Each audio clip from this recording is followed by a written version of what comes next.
non-starters. Number 3, Chad Blayler. Number 11, Brad Elson. Number 7, Ryan Scott.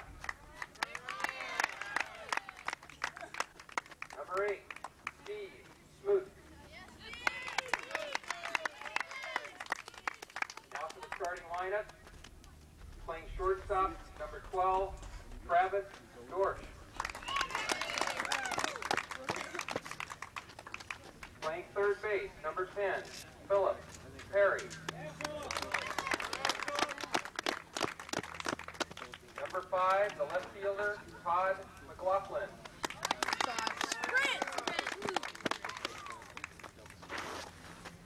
Right fielder, number 13, Eric Carlo. First base, number 14, Ryan Richter. Center field, number 9, Zach Hannon. Catching, number 6, Mark Longfree. Second base, number 4, John Donahoe. And pitching for Rancho Santa Fe, number 1, Curtis Pierce.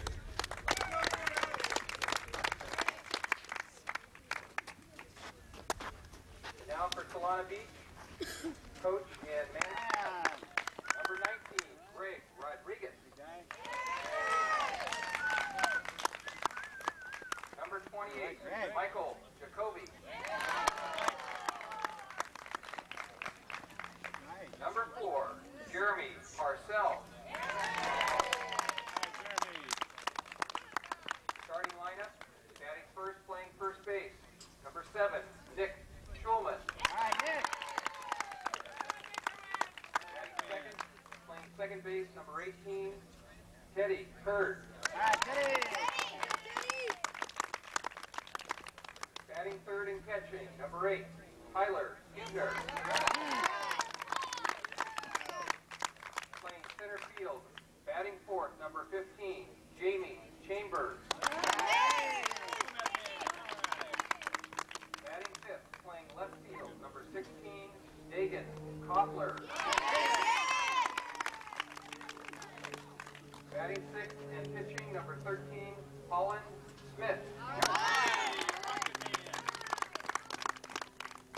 Batting seventh, playing shortstop, number 24, Ryan Vincent.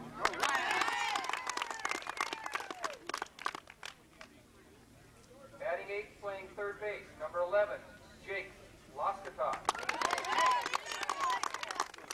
Batting ninth, playing right field, number 5, Steve Montez. You'd all rise at this time, facing the left field area to the flag. And join us in the Pledge of Allegiance. Ready? Begin. I pledge allegiance to the flag of the United States of America.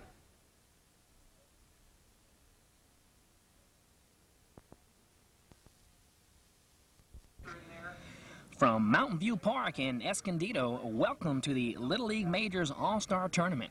Good afternoon, everyone. I'm Mike Benson for George Langevin Productions. And this afternoon, it's Rancho Santa Fe going up against Solana Beach.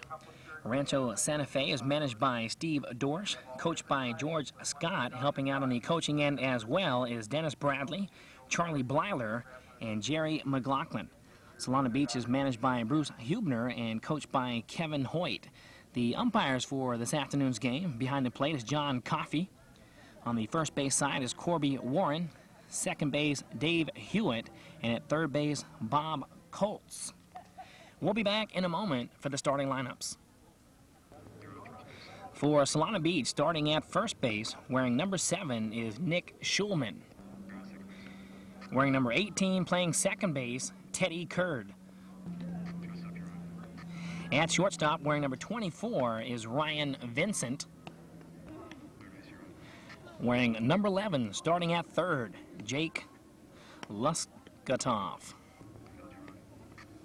Wearing number 16, starting out in left field, is Dagan Koffler. Out in center, wearing number 15, is Jamie Chambers. And rounding out the outfield for Solana Beach, wearing number 5, is Steve Montez. And starting at catcher, Tyler Hubner, he's wearing number 8. And getting the nod as the starting pitcher, wearing number 13, is Holland Smith. And leading things off for Rancho Santa Fe, wearing number 12, the shortstop, Travis Dorsch. As the first pitch comes in by Smith, right down the pipe to Dorsch. Of course, Travis just trying to get a little feel for the pitcher here. Travis, during the regular season, had a batting average of .641. An amazing batting average during the regular season. He had 3 home runs, scored 55 runs, had 38 runs batted in, and also stole 30 bases. So a multifaceted player, Travis Dorsch. And a big cut there. On deck is Philip Perry. In the hole is Todd McLaughlin for Rancho Santa Fe. So Holland Smith with the changeup, and Travis sends that one deep out to left field. He'll round first. He'll have at least a double, and appears to be holding up, and finally goes back to the bag. So Travis Dorsch, just continuing where he left off during the regular season, leads the game off and smacks a double.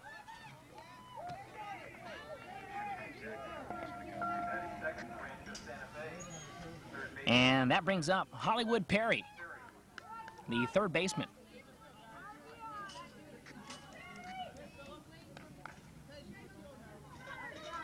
Hollywood hitting .600 as well during the regular season, .600 even with 7 home runs. Led the league in home runs actually with 7. As he watches the first pitch come ball outside from Smith.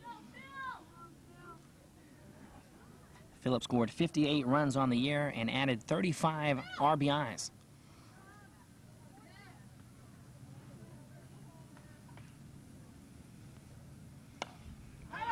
And that one smacked up high along the third base side, and Smith, the pitcher, comes over to make the play. So 1 down, 1 runner on. That brings up Todd McLaughlin.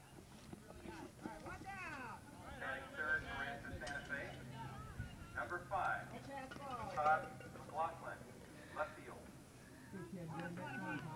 So Todd batted .500 during the regular season. First pitch outside by Smith. So Todd showing good versatility at the plate. Seems to have equal power towards all sides of the field.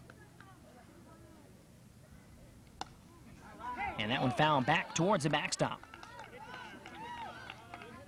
So a quick recap here of the Little League Majors All-Star Tournament and the winners bracket. Poway last night defeated Borrego Springs by a score of 19-1. Encinitas defeated Carmel Mountain Ranch. And that one roped right up the middle. That should probably score Dorsch as they send him. He cut off by the pitcher, and Dorsch slides in safely. So Todd McLaughlin with an RBI double.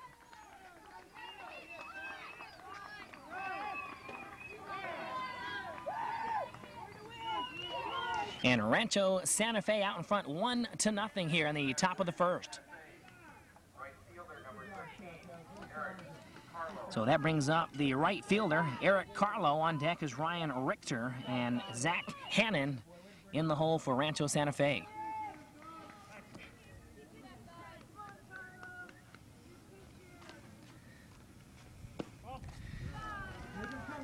The first pitch by Smith, ball high. You can see him in the stretch as Todd McLaughlin about to lead off of second. So Eric Carlo, the batter.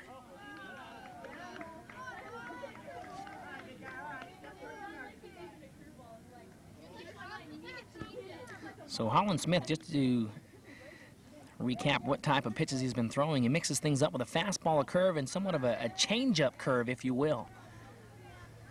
Might possibly even add a change-up fastball to his repertoire. Just tries to mix things up accordingly. So Eric Carlo, the batter. And Eric will reach safely on a walk. With one down, runners on first and second. One run has come across, and that brings up Ryan Richter.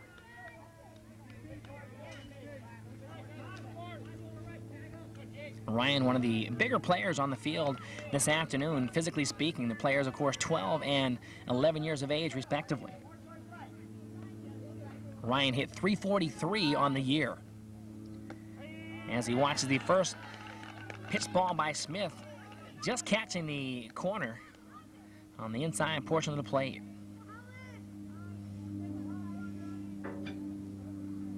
The 0-1 delivery by Smith, low and in the dirt. Catcher doing a nice job to hold on to that one, not allowing the runners to advance. So Ryan Richter takes full advantage of his size. He hits with great strength, had 3 home runs during the regular season. And the changeup fooling Richter there. We talked about that slow curveball that Smith will deliver. That's the case there. So 1 ball, 2 strikes, the count on Ryan Richter.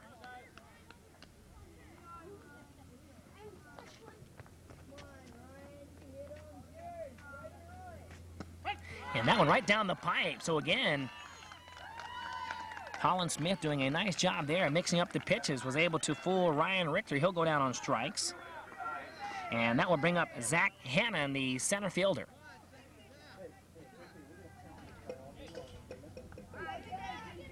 And Zach, one of the very talented athletes on this squad.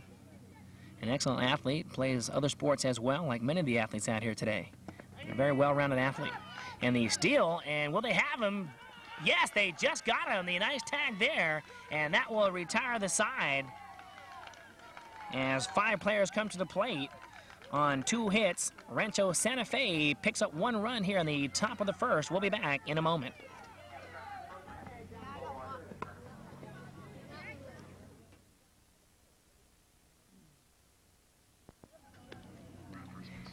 Starting at first base for Rancho Santa Fe, wearing number 14, is Ryan Richter. At second base, wearing number 4, John Donahoe. Wearing number 12 and playing in the pocket at shortstop is Travis Dorsch. And Travis, of course, starting the game off with a double and scoring the only run for Rancho Santa Fe. And at third base, wearing number 10, is Philip Perry. And starting in left field, wearing number 5, is Todd McLaughlin. And center field is Zach Hannon, wearing number 9. And rounding out the outfield for Rancho Santa Fe, wearing number 13, is Eric Carlo. And starting on the mound for Rancho Santa Fe, wearing number 1, is Curtis Pierce. And handling the catching duties, wearing number 6, is Mark Longpre. And leading things off for Solana Beach here in the bottom half of the first inning is first baseman Nick Schulman. On deck is Teddy Curd and Tyler Hubner in the hole for Solana Beach. As Curtis Pierce delivers the first pitch low and outside in the dirt. So Curtis, very well known for keeping his pitches down low in the strike zone. Of course, that one just getting away from him a hair there. The second pitch, of course, right down the pipe. So 1 ball, 1 strike. Curtis Pierce having 15 strikeouts in 1 game during the 92 regular season. Very excellent fielder as well, as the chopper to the third base side is picked up, and in time the throw there by the third baseman Hollywood Perry.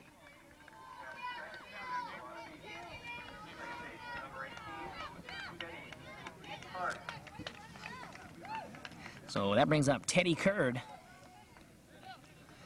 for Solana Beach. And the winner of today's game will play Friday night against the winner of tonight's game, in which Escondido National is playing against Encinitas. And, of course, the winner of the losers bracket will advance to the district finals as well.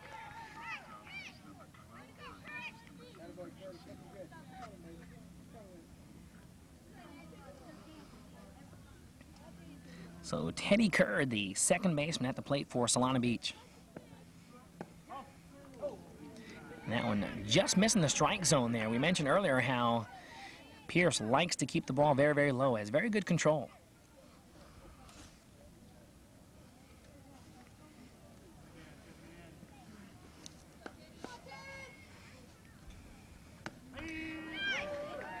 And that evens up the count on Teddy Kerr. We'll take a look in a moment here at the standings in Major League Baseball on this day, July 8th, 1992. A swing and a miss for strike three, so Pierce getting the job done there. 2 up, 2 down for Solana Beach. And that will bring up the catcher, Tyler Hubner. On deck is Jamie Chambers, and in the hole is Dagan Koffler.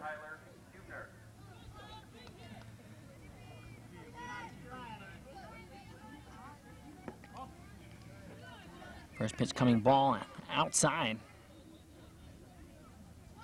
Batting sixth for Solana Beach is Holland Smith, the pitcher. Batting seventh is Ryan Vinson, the shortstop, as that pitch gets away from Pierce as well. Batting seventh, or make that eighth, is Jake Lustikoff, actually playing third base, and Steve Montez out in right field, rounding out the lineup. So Tyler Hubner taking a big cut there. Unable to make contact, however.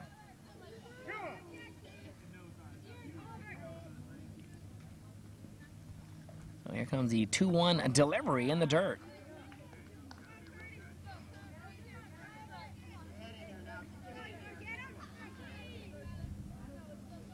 Three balls and one strike, the count here, and that one hit right up the middle.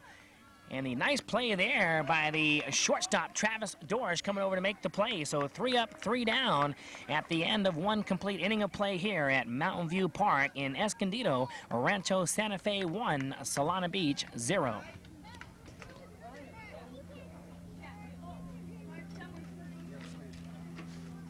Okay, let's go to work on him now. Okay?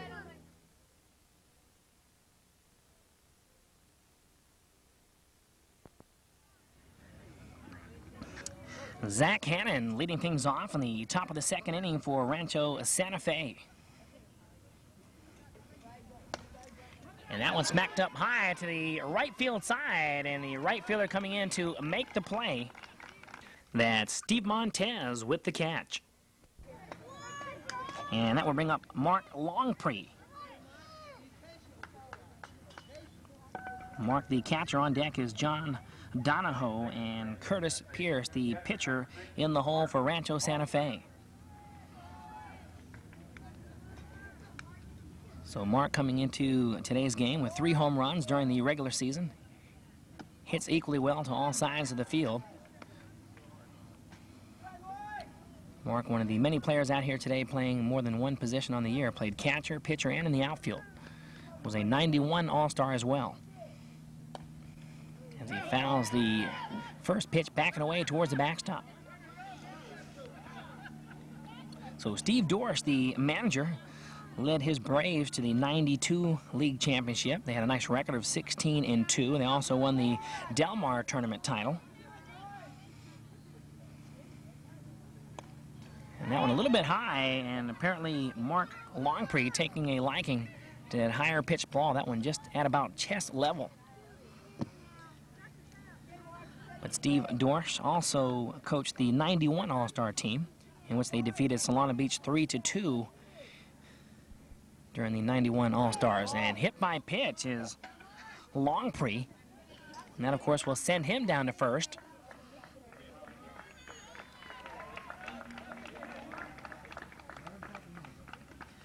So Rancho Santa Fe, who, of course, in the first inning brought 5 batters to the plate. Travis Dorsch leading the game off with a double. Eventually scored on an RBI by Todd McLaughlin, who was later thrown out at third to end the inning.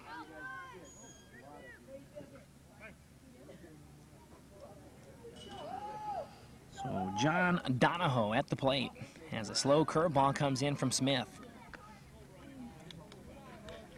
And Donahoe got off to a slow start during the year. He broke his collarbone in a collision at home plate, and he missed the first half of the season. But he hit .424, so he came back strong. One of the more talented fielders defensively as well. Has great hands and a good range out there, and he often makes the difficult plays look routine. That's a sign of a great player there. And Smith set to deliver high and outside to Donahoe. On deck is Curtis Pierce, the pitcher.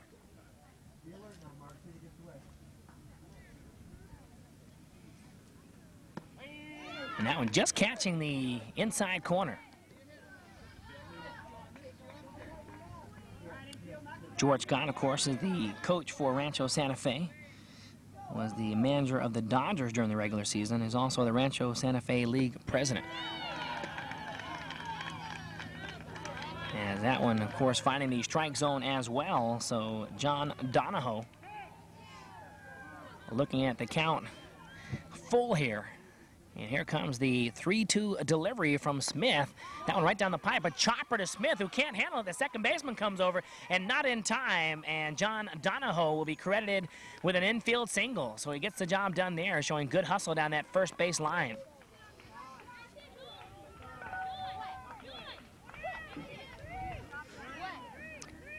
That was a CNI single, if you will. That one just finding that area to the right side of the pitcher's mound. You saw Smith lunge over and just barely get his glove on it. And that actually probably allowed Donahoe to reach safely, as that ball kind of squirtled off to the right-hand side of Smith's glove. And that brings up Curtis Pierce. Curtis a little behind on that pitch.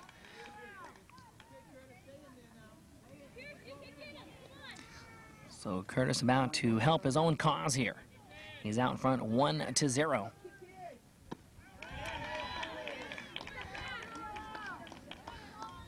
So Curtis showing some good aggressiveness at the plate. The first two pitches coming in, taking a healthy swing. So no balls and 2 strikes. The 0-2 delivery by Smith. And Curtis will sit down on strikes.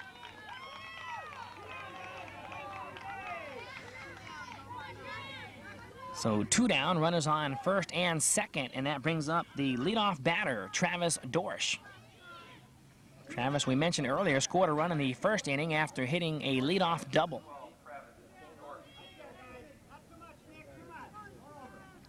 Travis, a very talented player, also was 11-0 as a pitcher with an ERA of .062. Had 132 strikeouts.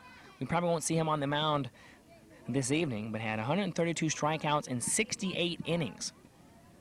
Had a no-hitter and also pitched 3 one-hitters. Can play all 9 positions, so a very multifaceted type player. Started as a catcher on the '91 All-Star team. So Travis Dorsch looking to go 2 for 2 here. Ball low and outside.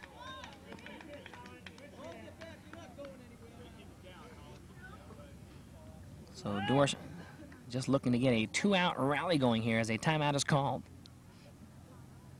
So John Donahoe at first, Mark Longpre at second. 2 down, Travis Dorsch belts that one up the middle, gets through the legs of the shortstop, and that might possibly score 1 run as they send him to play at the plate. And that one thrown almost towards the backstop area, and that will score 2 runs, and Dorsch, with heads-up play on the base pass, makes it all the way to third. So it'll be interesting to see how the statisticians score that one. That one hit very, very sharply to the shortstop.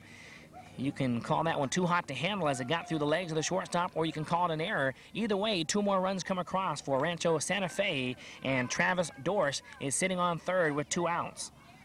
Next batter, third baseman, number 10, Philip Perry. 3-1, or make that 3-0, Rancho Santa Fe out in front of Solana Beach. As Philip Perry who flew out to the pitcher in his first plate appearance, and is at the plate for Rancho Santa Fe.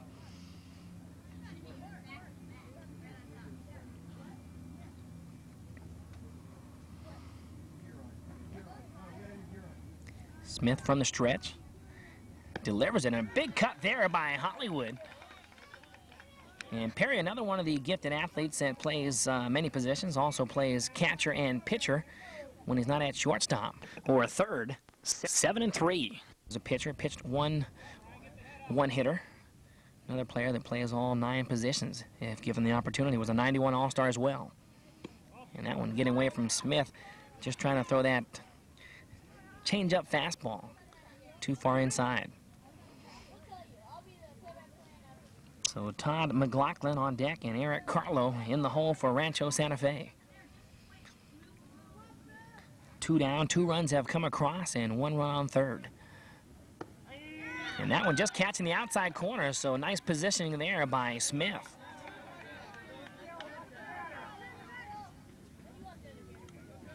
And that sets the count even at 2 balls and 2 strikes.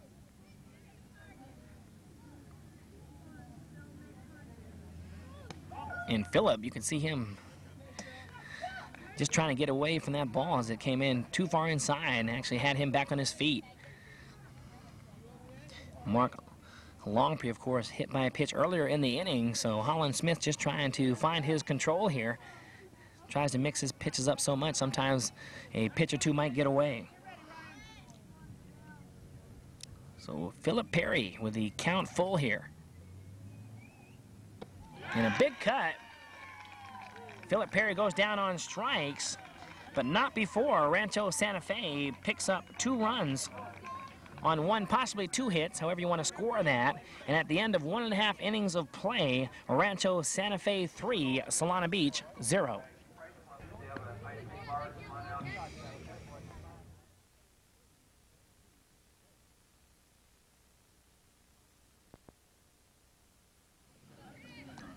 Leading things off for Solana Beach in the bottom of the second is center fielder Jamie Chambers. As the first pitch comes in, and Chambers wastes no time as it goes to Dorsch at shortstop, makes a throw over, and you saw the first baseman there, Richter, having to jump up just a hair, and as he was in the air, that of course allowed Jamie Chambers to reach safely. So that brings up Dagan Koffler. And in the hole, or on deck, is Holland Smith, and in the hole, Ryan Vincent. As the first pitch comes just to the outside. So in Major League Baseball, let's take a look at the standings. In the National League West, the Cincinnati Reds, who have won 6 games in a row, or 6 games out in front of the Braves. The Padres, on a bit of a losing streak, have lost the last 4. They're actually 8.5 games back. Just a few weeks ago, they're only 3 games back, so it really dropped considerably. In the National League East, the Pittsburgh Pirates out in front of Montreal and St. Louis. They're both 4.5 games back. We'll take a look at the American League here in a moment. That one has popped up to the second baseman, and making the play easily is John Donahoe. So 1 down for Solana Beach, 1 runner on, and that brings up Holland Smith, the pitcher. In the American League West, the Minnesota Twins out in front of the Oakland A's by 1 game. And in the American League East, the Toronto Blue Jays, with the best record, of course, in the major leagues, with a .622 percentage, are 4 games out in front of the Baltimore Orioles.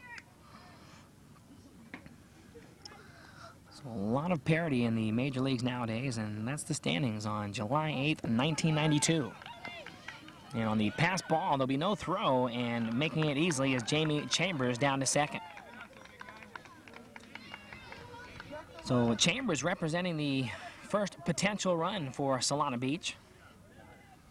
Solana Beach, of course, coming off of a big loss to Poway in the first game. They were defeated 13-0, thanks to the fine pitching by Nate Bestel, who actually had a no-hitter going against Solana Beach up until the 6th inning, and eventually went on to pitch a 1-hitter.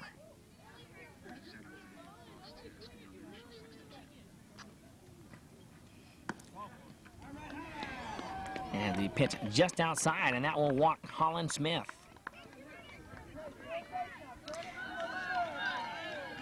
And, of course, Rancho Santa Fe, to, of course, make it to the loser's bracket, lost their first game to Escondido National. So taking a look at the runners, Holland Smith at first and Jamie Chambers at second. And that brings up Ryan Vincent, the shortstop. On deck is Jake Lustigtoff and Steve Montez in the hole for Solana Beach.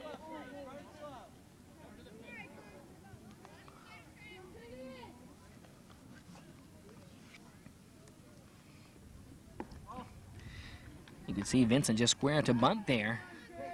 Of course, with just one out, trying to advance the runners Chambers and Smith accordingly.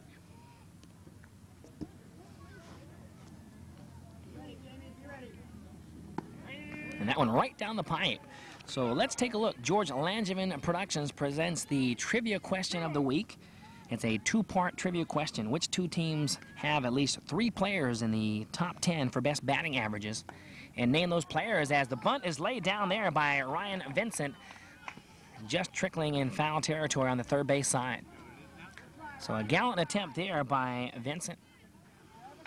Again, a two-part trivia question. Which two teams have 3 players in the top 10 for best batting averages? I'll give you a hint. 1 American League team and 1 National League team. And the second part of that question is name those players. Is that one a trickler to the first base side, picked up by Richter, and tries to make it just in time, gets the out. A collision made after the fact, but Richter doing a nice job to hustle over and give just as much credit to Ryan Vincent as you saw him hustling down that first base side. And of course, Vincent appears to have hurt his elbow on the collision. Not happy with the play at all. Doesn't feel as if Richter should have been in his way at the time, but no interference has been called, and that will set Vincent down on the unassisted play by Richter. So 2 down. Runners on second and third. And that brings up Jake Lustigtoff. Jake, the third baseman for Solana Beach.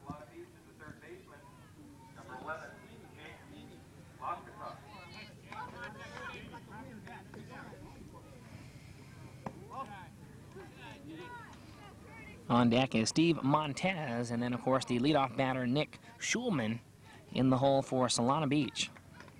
3-0. Solana Beach trailing by 3. A nice cut there by Lustigtoff. So Solana Beach with 2 runners in scoring position here in the bottom of the second, looking to get themselves right back into the ballgame.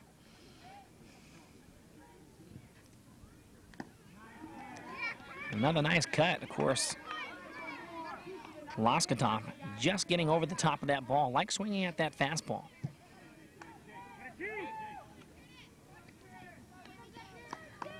So a nice calm evening here at Mountain View Park. Just a tiny breeze in the air. The sun, of course, has gone down.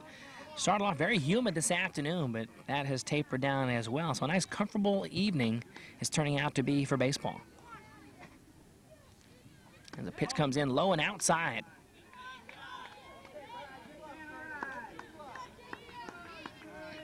So the count all filled up on Jake Lustigtoff.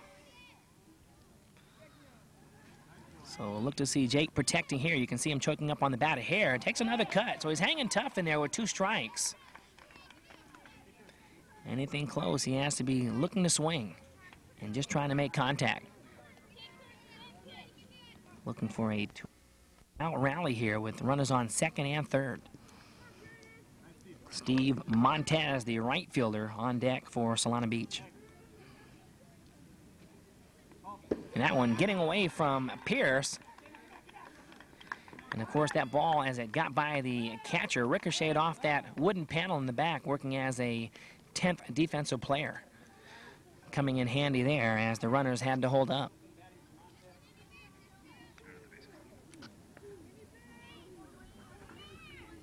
So 2 down, the bases are chunked here, and there appears to be an early change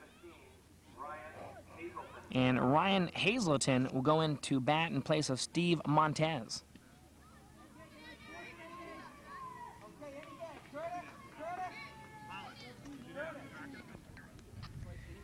So Ryan Hazelton steps in. First pitch, ball outside. So nothing like a pressure situation for Ryan Hazelton, who has come in to bat for Steve Montez, who started in right field. So look to see Hazelton go out to right. And apparently the manager, Bruce Hubner, having a little more confidence in the hitting ability of Hazelton over Montez. So we'll see how well this move works out. As the pass ball, you can see Pierce heading towards home plate. And of course, the smart decision made by Jamie Chambers, holding up, of course, at third. So 2 down. Bases are juiced here in the bottom of the second. Solana Beach with an opportunity to come back. And that pitch, nice curveball, breaking ball, just catching the inside corner against Hazelton.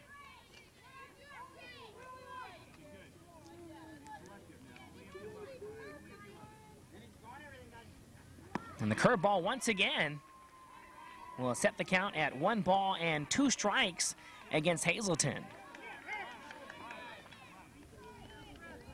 So Curtis Pierce doing a nice job on the mound, just trying to fool Hazelton, mixing the curve and the fastball. Actually threw 2 consecutive curveballs, a 3rd consecutive curveball. That time Hazelton just getting a piece of it, hanging in there with 2 strikes. Of course, this is the perfect opportunity for Solana Beach to get themselves right back into the ballgame. They trail by 3 runners on. And that one a chopper to Dorsch, who easily touches second and makes the play. So Rancho Santa Fe gets out of what appeared to be a possible jam. And at the end of 2 complete innings of play here at Mountain View Park, Rancho Santa Fe 3, Solana Beach 0.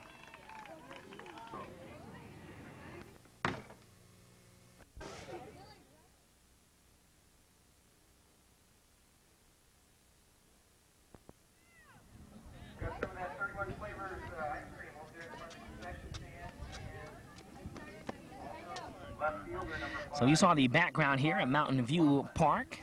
Beautiful mountainous view. Very aesthetic look as Todd McLaughlin starts things off here in the top of the 3rd. Todd started off with a double in the 1st inning. Actually, an RBI double that brought Travis Dorsch in for the first run of the ball game. And then, of course, Todd was caught stealing 3rd. So Todd McLaughlin, 1 for 1. He takes a big cut there. Just a hair out in front.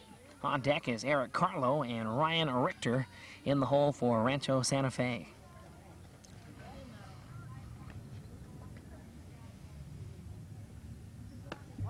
So McLaughlin in his 2nd consecutive All-Star game. 12 years of age, has to feel good about 2 productive seasons in a row.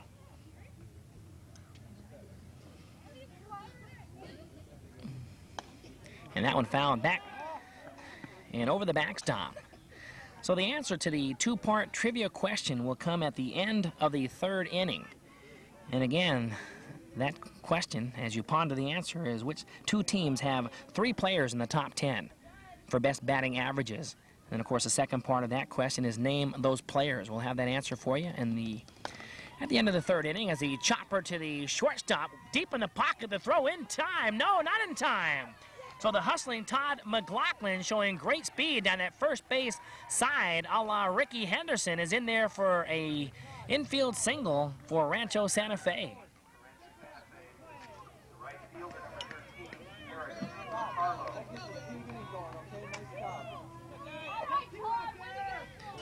So a credit to the speed of McLaughlin to get over in time, and that one, of course, hit well back into the pocket. So a nice play by the shortstop, of course, just a hair late.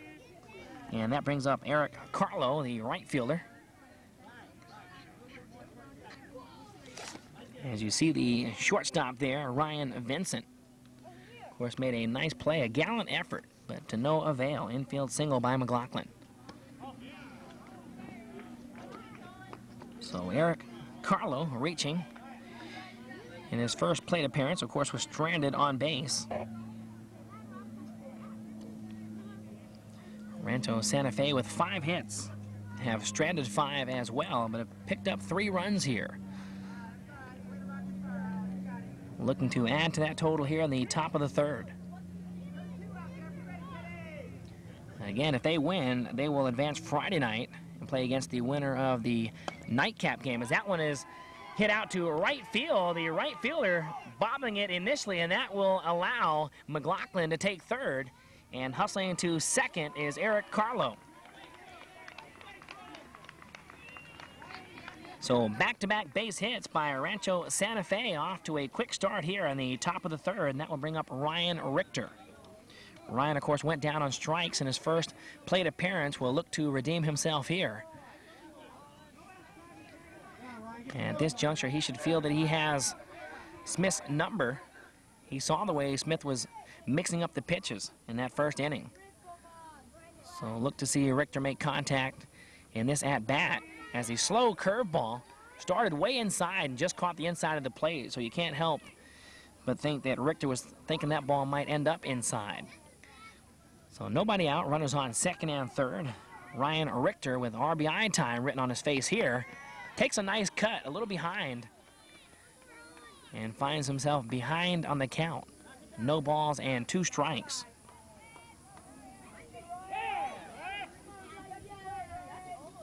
So a timeout is called.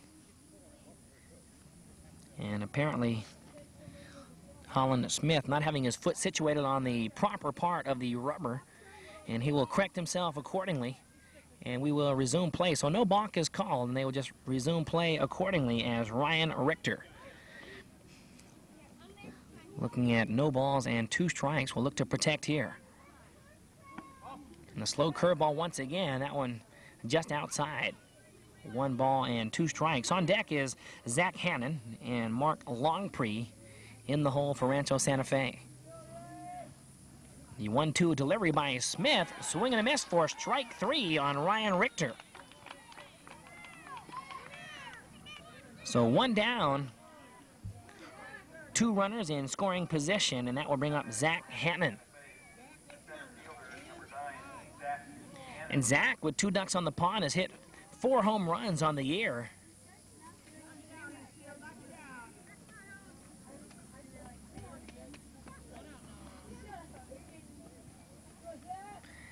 As the first pitch comes in by Smith, low and in the dirt. A nice play there by the catcher, Tyler Hubner, just to hold on to that one.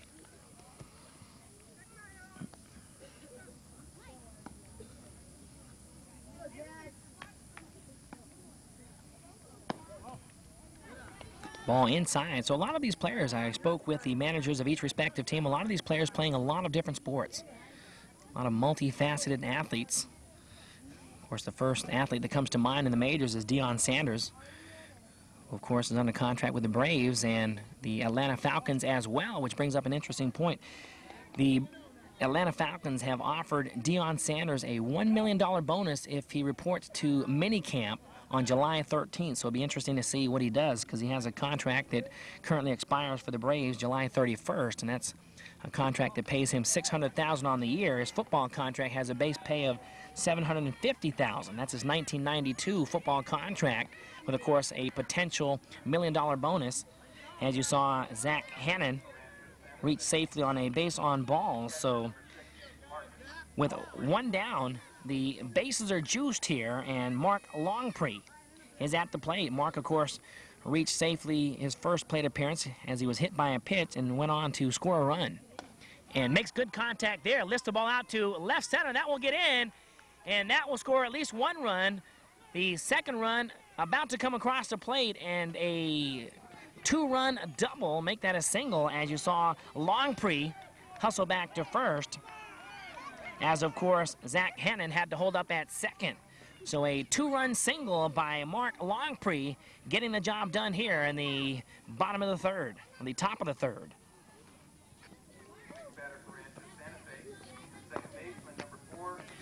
So Rancho Santa Fe well out in front, 5-0 here.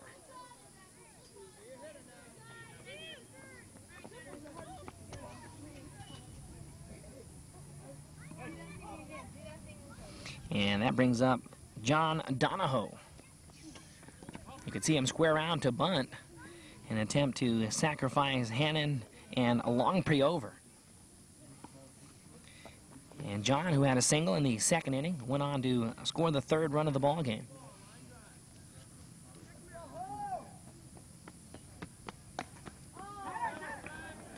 And that one fouled back to the catcher and does make the play. A nice hustle there by Hubner. Hustling from that crouch to make the play. And, of course, that will sit down Donahoe. And that brings up Curtis Pierce, the pitcher.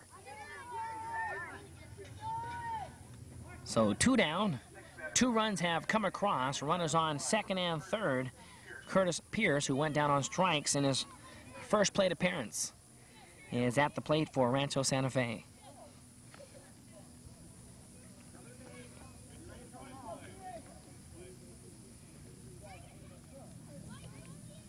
And Holland Smith apparently feeling as if the runner on second may have left a little bit early. And, of course, no appeal there. So Travis Dorsch is on deck, and Philip Perry in the hole for Rancho Santa Fe. Curtis Pierce, the pitcher. And on the pass ball, they will attempt to come in this time, the slide, and they got him at the plate. So a nice play there by Hubner, who goes back to Smith, and they were able to get Zach Hannon at the plate. And that will do it at the end of 2.5 innings of play. On 3 hits, Rancho Santa Fe picks up 2 runs, and they're out in front 5-0 as we go to the bottom of the third.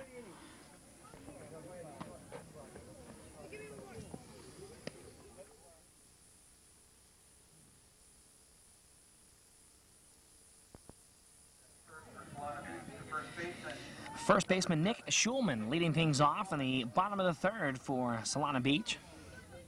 As the first pitch comes in by Pierce, and that one a trickler to the second base side. The second baseman gloves it and makes the play easily. 1 up, 1 down for Solana Beach. And that brings up Teddy Curd, who went down on strikes in the first inning. And we talked briefly about Deion Sanders and how he is one of the up-and-coming players that plays 2 sports on a professional level. Brian Jordan for the St. Louis Cardinals just recently signed a 3-year contract for the Cardinals, and there was a clause in his contract that said he could not play football. And of course, he was one of the other defensive backs with Deion Sanders. So it'll be interesting to see what decision Sanders makes here in the near future. I'm sure everyone will be watching that closely. As Pierce set to deliver, and Curd a little behind there. On deck is Tyler Hubner and Jamie Chambers in the hole for Solana Beach. So the answer to the 2-part trivia question coming up at the end of this inning. So stay tuned for that. And that one a chopper to third base, and Dorsch making a great play, getting over in time, and no, the tag not in time. And an infield single by Teddy Curd. So he hit that one right in the right spot. Just missing Perry's glove to the right of him on that third base side. And then you saw Dorsch cover up from deep in the pocket, make the strong throw over, and just not in time. So a nice hustle by the part of Teddy Curd. He's 1 for 2 on the afternoon. And that brings up Tyler Hubner, who hit the ball sharply to the shortstop in his last at-bat. Has a big cut.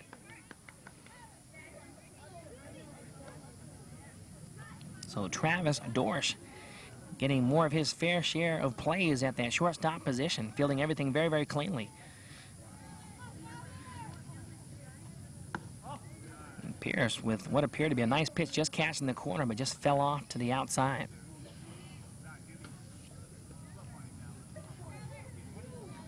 So Pierce has only allowed 1 hit in the ballgame.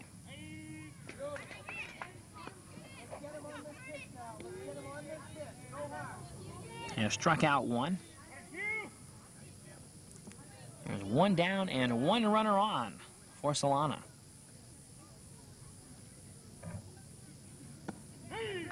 And Pierce sends Hubner down looking. That's Pierce's 2nd strikeout of the ballgame. And that brings up Jamie Chambers.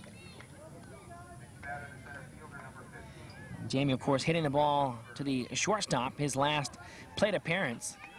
And Dorsch, as we mentioned earlier, handling everything cleanly, just threw the ball a bit high to Richter. And Richter, of course, having to jump up, and as he did, that, of course, allowed Chambers to get in there on the error. So that will send Teddy Kerr down to second on the pass ball. And that one getting by the infield, but, of course, the center fielder, Zach Hannon, right there, as to not allow Teddy Kerr to advance to third. So 2 down, 1 run on second. Jamie Chambers still at the plate for Solana Beach as Pierce delivers low and in the dirt to Chambers.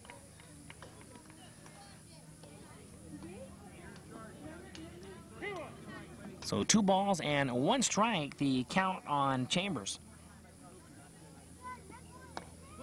And that one hit right back to the mound. Nice play by Pierce just to snag that one and make the throw in time. So 4 up, 3 down for Solana Beach. And at the end of 3 complete innings of play, Rancho Santa Fe out in front 5-0.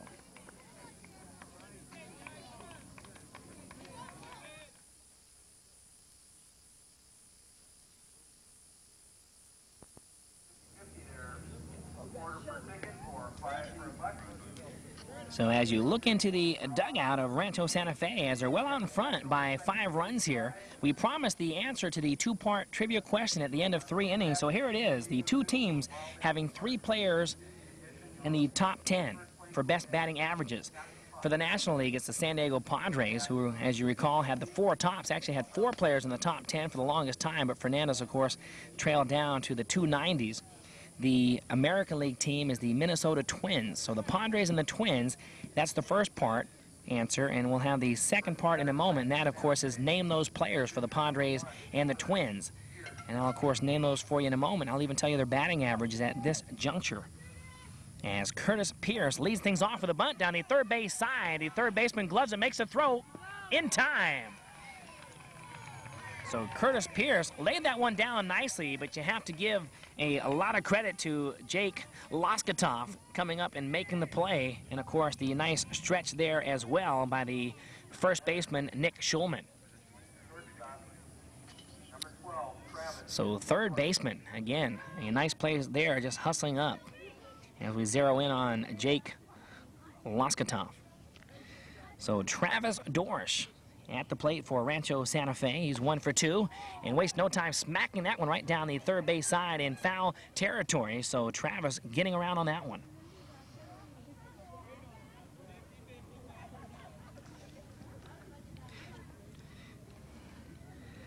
So Travis, of course, scoring a run after doubling in the first. Reached on what would have to call an error since this is an all-star game. The ball getting through the leg was hit tremendously sharply by Dorsch, but getting right through the legs of the shortstop. So obviously an all-star caliber type player should make that play. So we'll, of course, credit an error on the play. So Dorsch 1 for 2 on the afternoon, batting .500 in the all-star game. On deck is Philip Perry and Todd McLaughlin in the hole for Rancho Santa Fe.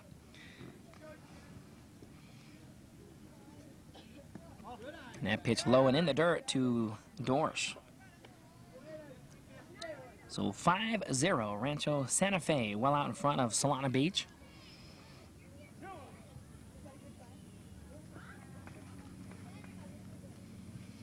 And Smith with the delivery, that one ball outside. So let's very quickly take a look at the players for the Padres. The 3 players in the top 10, Fred McGriff, who has just recently surpassed Tony Gwynn. McGriff batting .328, Tony Gwynn batting .324, and Gary Sheffield, newly acquired this year from the Brewers, doing a great job at that third base position. They needed a third baseman. He's batting .317. And Dorsch smacks that one once again to the shortstop, who's over there.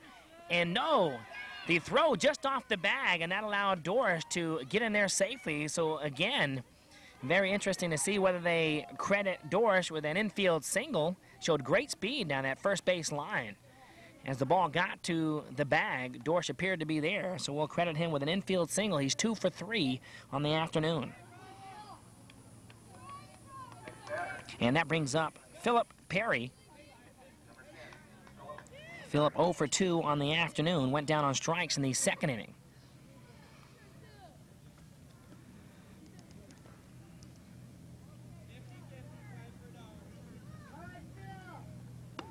And the first pitch from Smith, high and inside. You can see that one backing Perry away from the plate. And for the Minnesota Twins, they're led by Kirby Puckett, who's actually leading the American League with a .345 batting average. Chuck Knobloch with a .306 average, and Harper with .305. So those are the players for the Padres and Twins, respectively. And that one hit well out to left field. The left fielder apparently right there. And this sacrifice, as you can see, Dorsch hustling, and he'll be in there standing up. So good heads-up play by Travis Dorsch, and a sacrifice by Hollywood Perry as he belted that one up high and well out there to left field. So 2 down, 1 run on, and that brings up Todd McLaughlin. On deck is Eric Carlo and Ryan Richter in the hole for Rancho Santa Fe. Todd singled and scored a run in the third. Of course, doubled in the first inning, so he's 2 for 2 with a run scored.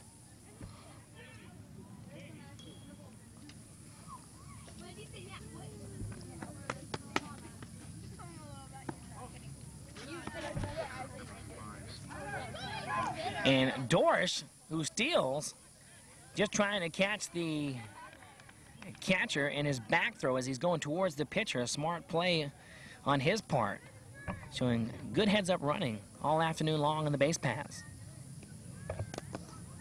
Who are you talking to? So Todd McLaughlin, 2 for 2, looking to keep his little streak going here. Ball low and in the dirt. So 2 down, Travis Dorsch, of course, on third, representing the first run of the fourth inning. Rancho Santa Fe picking up 1 run in the first, 2 in the second, and 2, of course, in the third. 5-0, they're out in front. And that one smacked right to third by McLaughlin. Great play there once again by the third baseman. And that, of course, Jake Loskatoff making some nice plays there.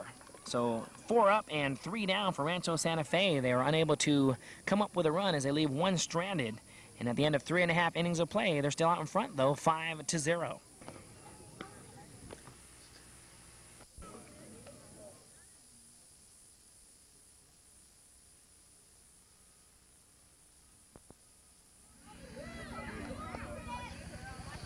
So Dagan Koffler leading things off here for Solana Beach. So actually, batting change, a pinch hitter, number 19, Greg Rodriguez, will come in to hit in place of Dagan Koffler. So Rodriguez wearing number 19 into bat for Koffler. Rodriguez seeing his first plate appearance in the ball game. So Solana Beach bringing 3 players to the plate in the first inning, 6 in the second, and 4 in the third, still unable to score in the ball game. But a nice cut there by Rodriguez.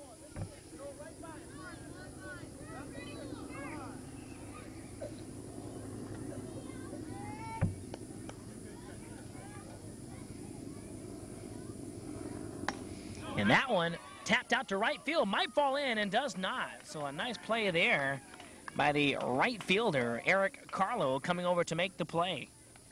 As Rodriguez, of course, coming into the game as a pitch hitter, making nice contact against Pierce.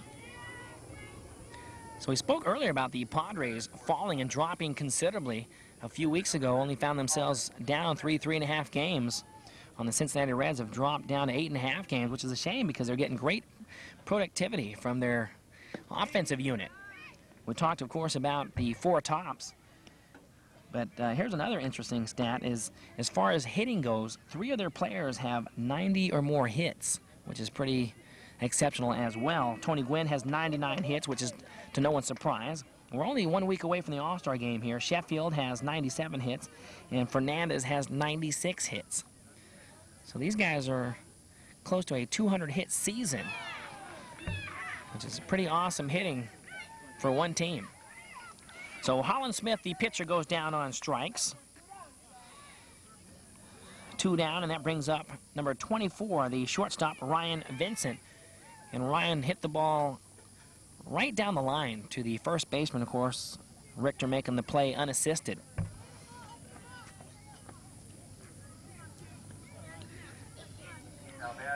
So George Langevin Productions presents the Parents Trivia Question. That coming your way in a moment as well. So let's bring the parents into the action as well. We say the Parents Trivia Question because this one taking place during the 1970s. That trivia question coming your way here in a moment. Ryan Vincent, the batter for Solana Beach, is that one just catching the inside corner. You can see Vincent just backing away, apparently feeling as if that curveball was going to hit him right on the knee. But of course, coming right down the pipe on deck is Jake Loskatoff, the excellent fielding third baseman, and Hazelton on deck. So here's the trivia question for the parents. In the 1970s, what player had over 1,000 RBIs? A major league player. Which major league player? And I'll give you a hint here in a moment. And a big cut there by Vincent. But which major league player during the 1970s, that decade, had over 1,000 RBIs? The hint, of course, is that player is a National League player, or was a National League player, of course, since retired.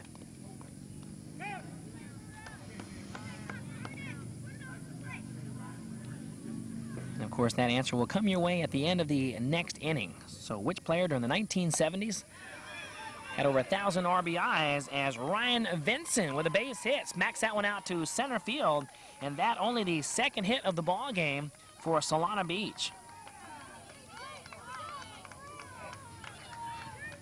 And that will bring up Jake Loskatoff. On deck is Ryan Hazelton and Nick Schulman in the hole. Jake really getting the job done on the defensive side. Every ball coming his way. He's really snagging it and making the nice throw over. As you saw him square to bunt to try to sacrifice Vincent down to second. But with 2 outs, apparently he was just going for the base hit on the play. Appeared to square around a little bit earlier than we might have thought on what would appear to be a sacrifice. So 2 down, 1 runner on. Solana Beach trailing by 5 here. Pierce with the delivery, low and in the dirt. And of course, good hustle there by Todd McLaughlin. Of course, McLaughlin moving from left field to that catcher's position. 5-0, Rancho Santa Fe out in front. Loskatoff at the plate. And the breaking ball jamming Loskatoff. As you saw him foul that off to the first base side.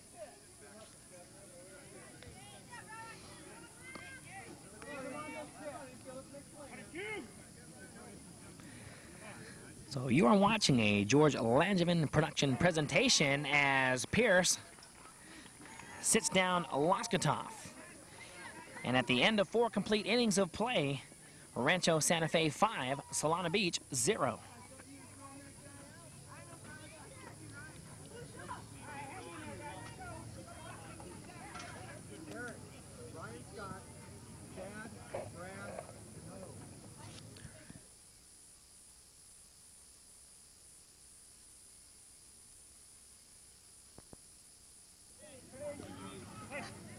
Eric Carlo, the right fielder, who made the nice catch in the last inning, is leading things off here in the top of the 5th inning.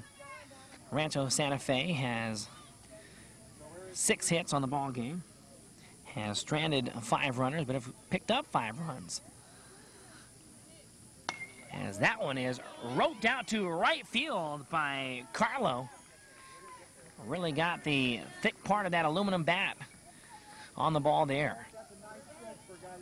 So a nice stroke by Eric Carlo. And that brings up Ryan Scott. Ryan will be batting in place of Ryan Richter.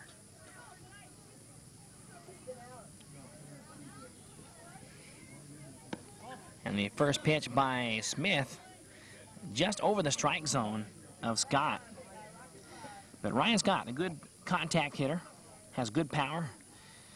Will possibly play first base. Will probably go in for Richter in his position as well. And a nice big cut there by Scott. Ryan played with the Dodgers during the regular season. He's 12 years of age.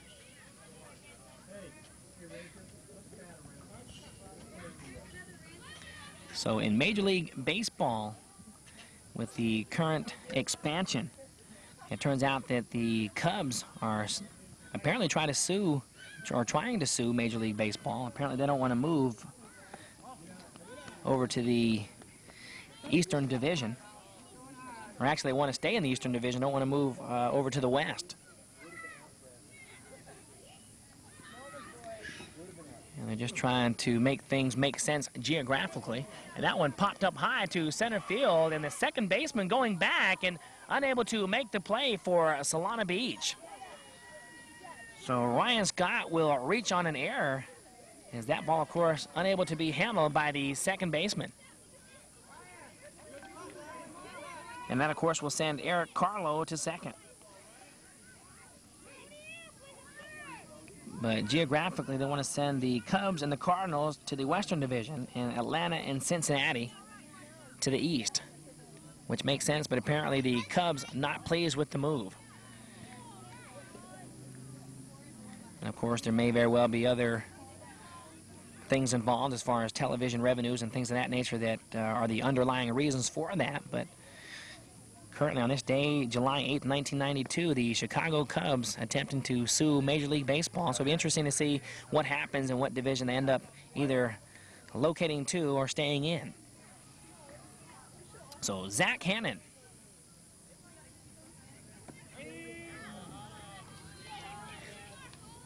Actually make that Chad Blyler just coming into the lineup to hit for Zach Hannon.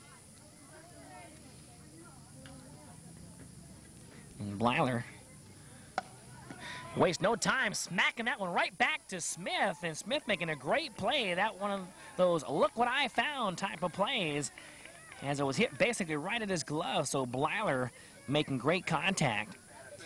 And Blyler, look to see him, he'll probably be the first one out of the bullpen tonight if they decide to give Pierce a rest, because he has a sneaky fastball, has excellent control, so look to see him possibly come into the lineup. But a good contact hitter, as you saw there.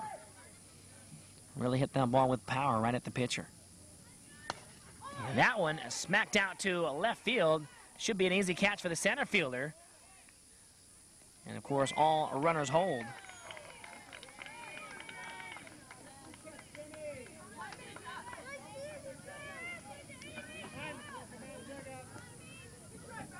So that will bring up Steve Smoot. He'll come in and hit for Rancho Santa Fe, and we'll take a break and be back in a moment.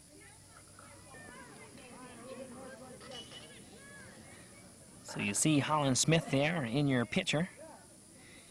Has remained in the game for Solana Beach. So Steve Smoot into bat and play center field. Wastes no time, hits that one to the second baseman, and the easy force out at second. So Rancho Santa Fe gets a hit on the inning, picks up no runs, leaves two stranded, and at the end of 4.5 innings of play, they're still out in front, 5-0.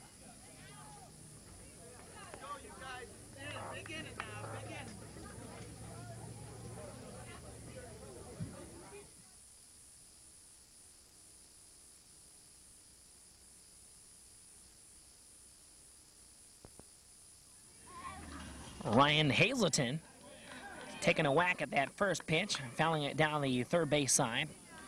On deck is Nick Schulman and Teddy Curd in the hole for Solana Beach. So Rancho Santa Fe well out in front here, 5-0, as we go into the bottom of the 5th inning.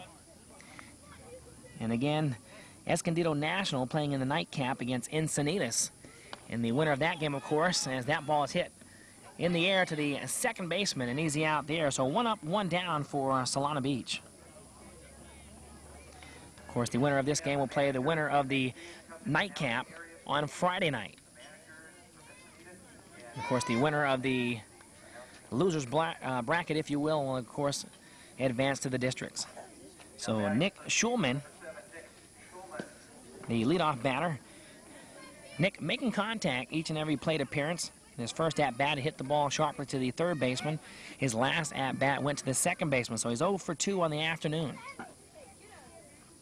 On deck is Teddy Curd and Tyler Hubner in the hole for Solana Beach.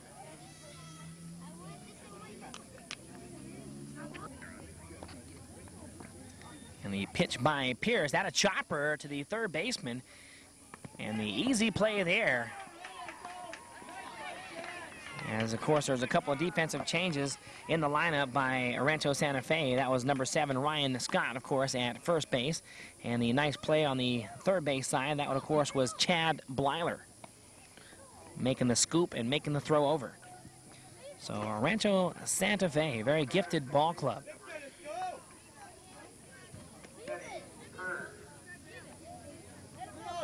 And that, of course, brings up Teddy Curd. Teddy had a base hit and was stranded on second in the third inning.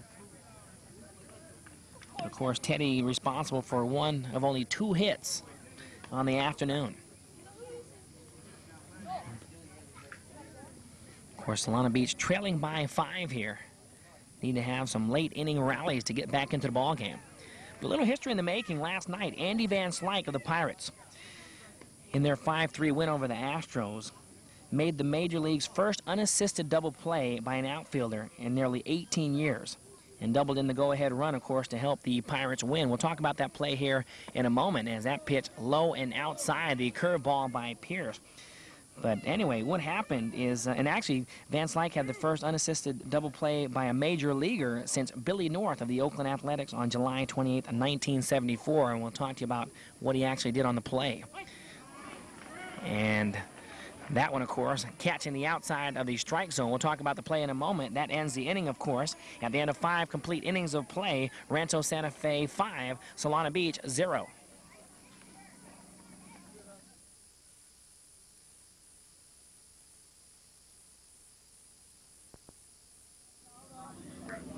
So the 6th inning about to get underway here at Mountain View Park. But what happened, just to elaborate on the play, is Van Slyke doubled up Caminiti at first base in the 6th inning. With Caminiti running on the play, Luis Gonzalez lifted a fly to short center that Van Slyke caught about knee-high.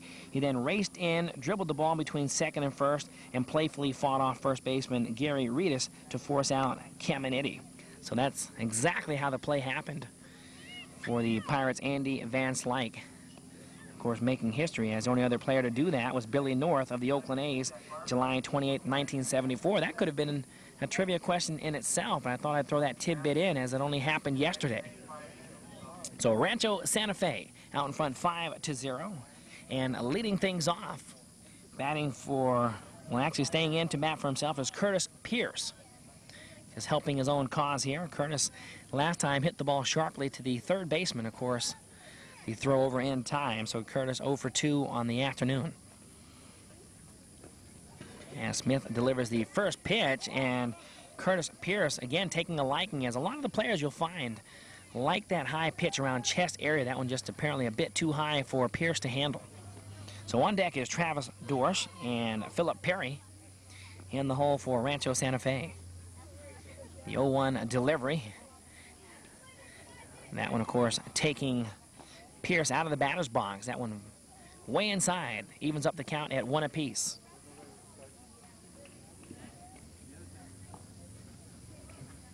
The 1-1 delivery by Smith is in the dirt.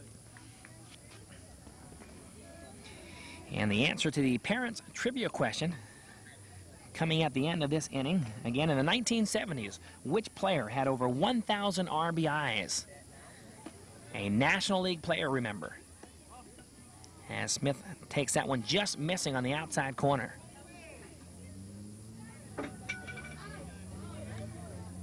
So the count at 3 balls and 1 strike. And Smith lets it go, and that will walk Pierce.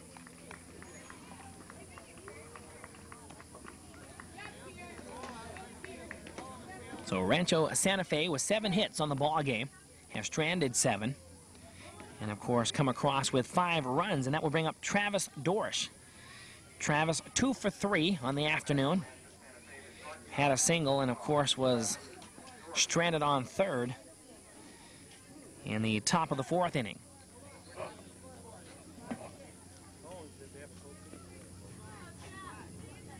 And you can see the coach out there pointing to the scoreboard as if to say it's 5-0. That's what I have officially on my scorecard here. The scoreboard says 6, so we'll find out here in a moment what in fact is the official score. So as Travis Dorsch awaits the pitch by Smith, and Travis making great contact all afternoon long in the first inning, started off the game with a double, scored a run, made contact, hit the ball sharply, so sharply to the shortstop the ball actually drilled right through his legs, had to give him an error, and of course in the 4th inning had another single. So Travis Dorsch, who comes into the game we mentioned during the regular season, batted .641, an exceptional hitter, exceptional athlete. And smacks that one deep out to left field, and that one's foul. It was out of here. That one going out there towards the Escondido Animal Park, but of course in foul territory. So Travis Dorsch having to feel confident after that swing, getting well around on Smith.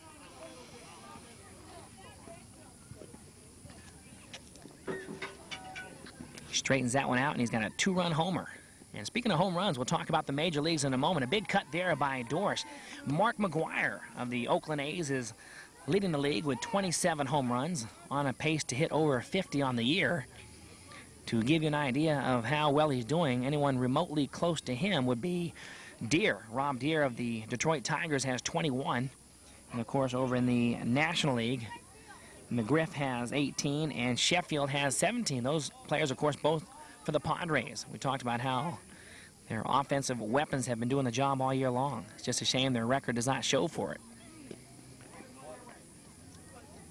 So Travis Dorsch, the batter for Rancho Santa Fe. That one, of course, just getting away from Smith.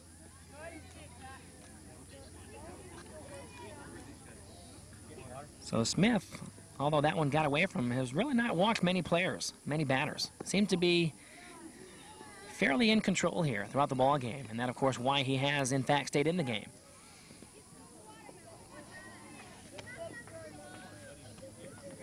So Travis Dorsch, 2 for 3. And that one fouled over the first base side, and, of course, out of play. So Travis Dorsch will have to protect here and continue to protect with 2 strikes. On deck is Philip Perry and Todd McLaughlin in the hole for Rancho Santa Fe. And a big swing there, and they get Travis Dorsch on strikes. So 1 down,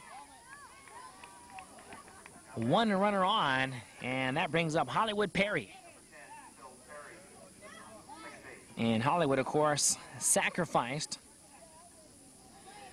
Dorsch to advance a base in the 4th inning, looking for his first official base hit of the ball game.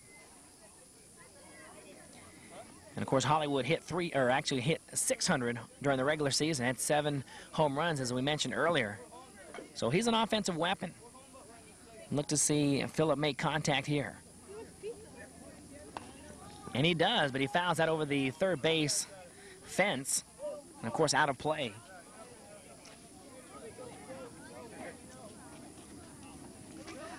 Let's take a look at the RBI leaders in the major leagues.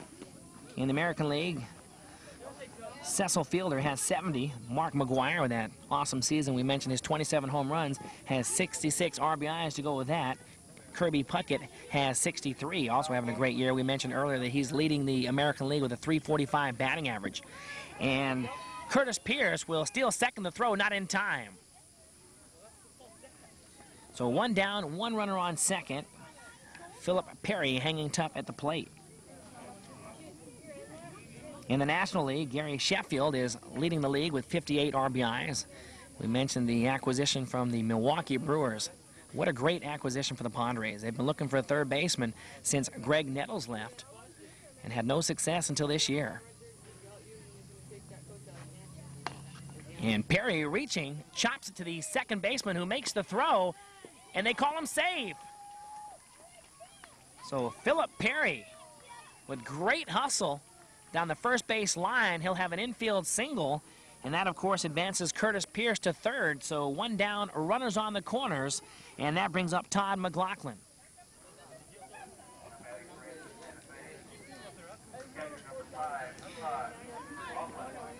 And McLaughlin hitting the ball to the third baseman in his last plate appearance.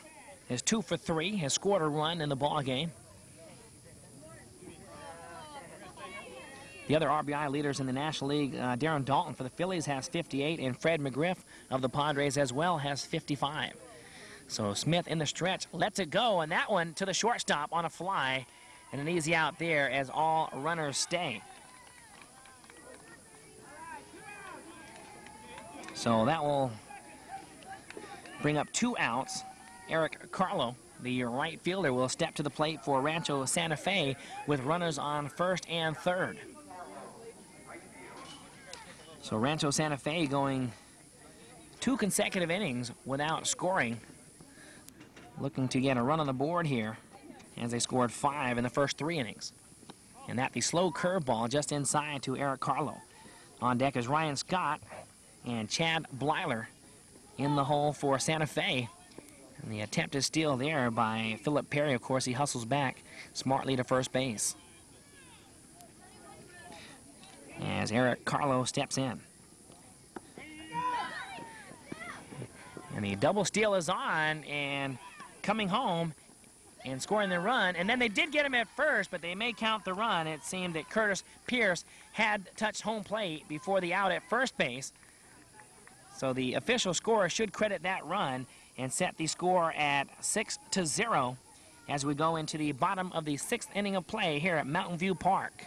I'm Mike Benson for George Langevin Productions. We'll be back in a moment.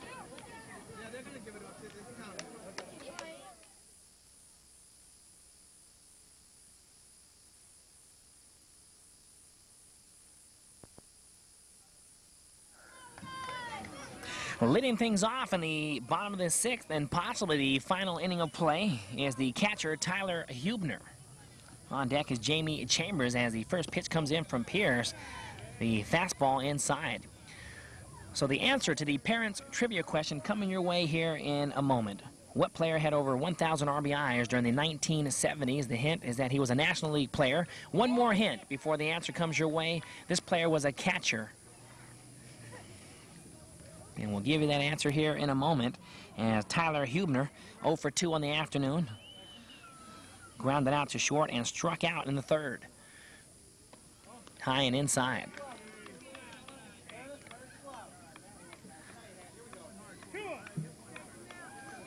So another hint coming your way. This player played for the Cincinnati Reds. If that's not a giveaway.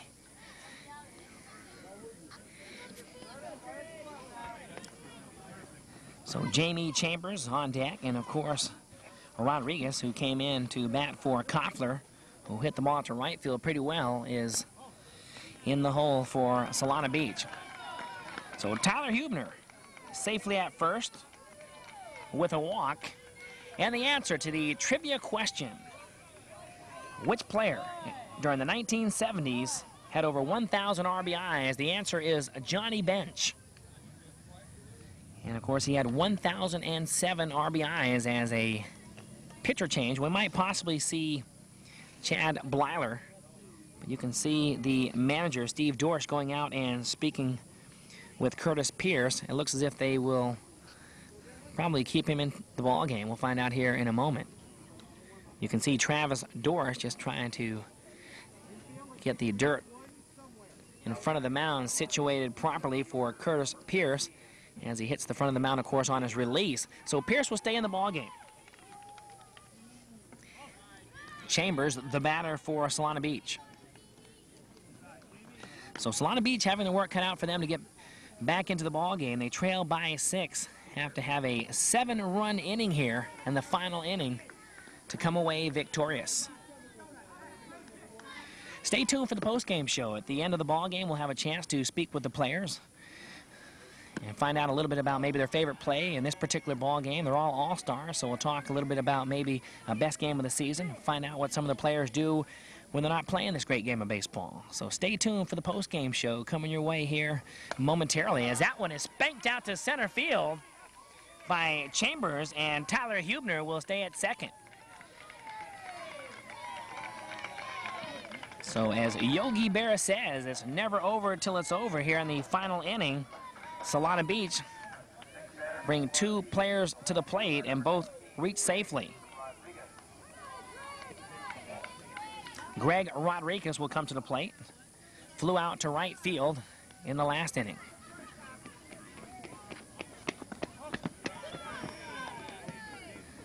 So with Solana Beach trailing by 6, in any other situation, you might possibly see a sacrifice bunt here, but they need every single out. So look to see Rodriguez, as you saw there, swinging away.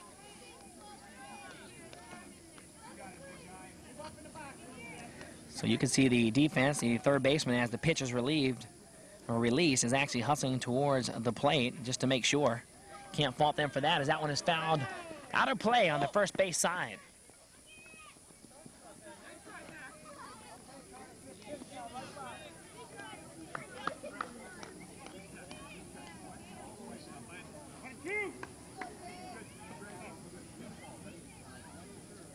So Rodriguez at the plate. And he hits that one sharply, fouled once again down the first base side. So Rodriguez, of course, not able to get around on Pierce.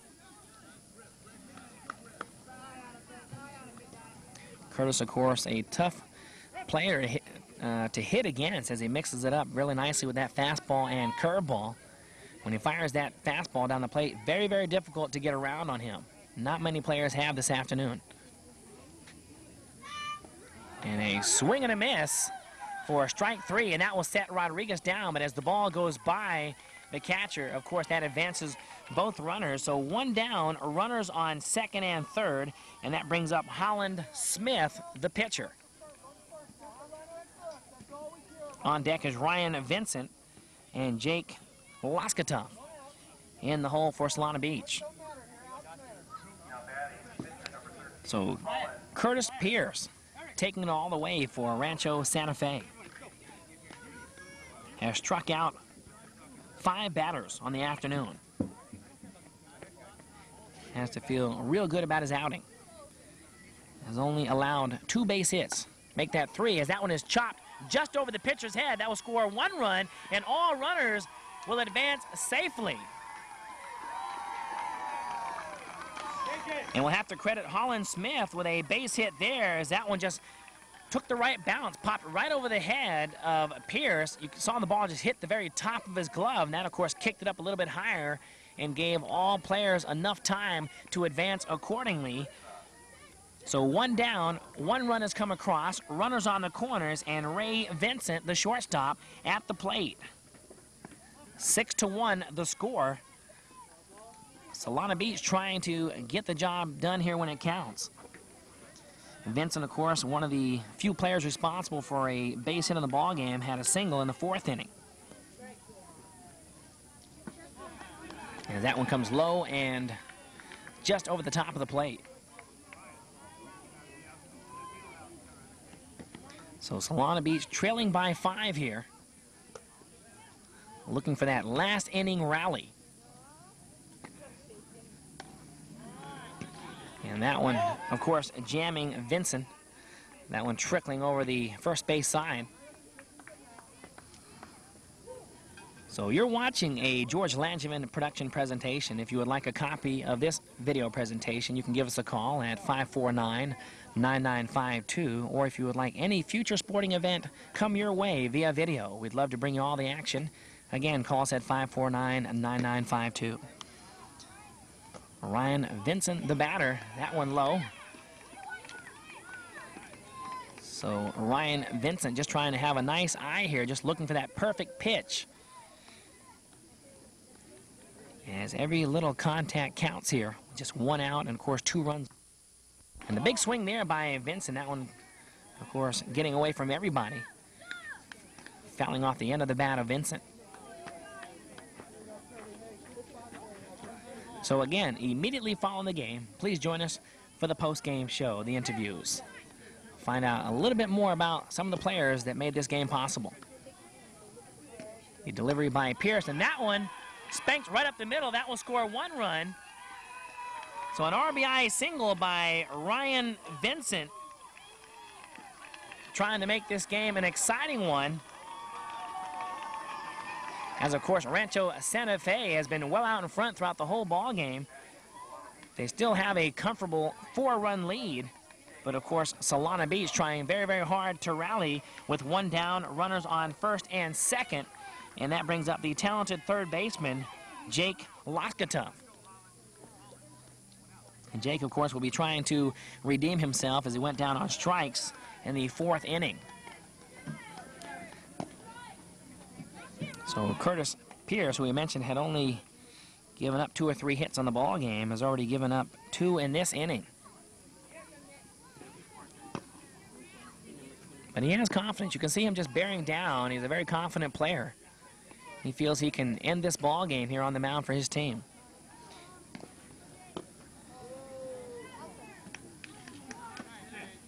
Runners on first and second for Solana Beach as the pitch comes in right down the pipe against Loskatoff.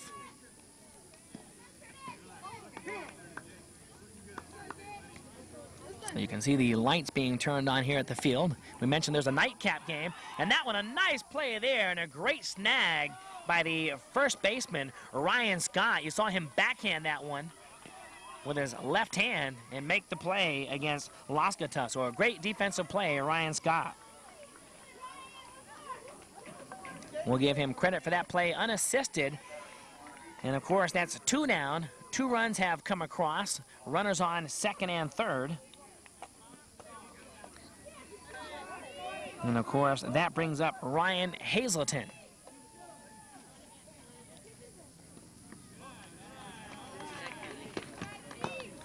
So Curtis Pierce, of course, hoping that Hazelton would be the last batter that he faces with 2 outs here.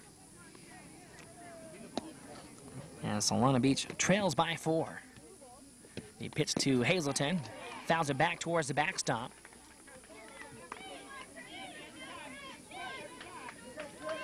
So, of course, all the players here from Escondido National and Encinitas watching the end of this ball game to see who they, in fact, will play if they become the victor in the nightcap game.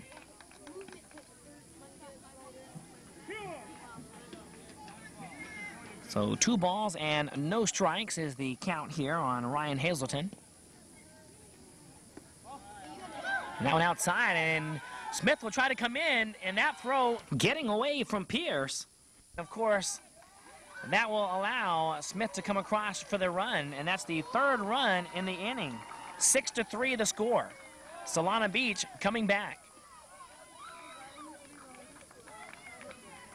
And that, of course, moves Ryan Vincent to 3rd. So 2 outs, 3 runs have come across. 1 run on, and Hazelton trying to keep the rally going here for Solana Beach. And that one right down the pipe. The 3-0 pitch when Pierce needed it. Of course, he came through.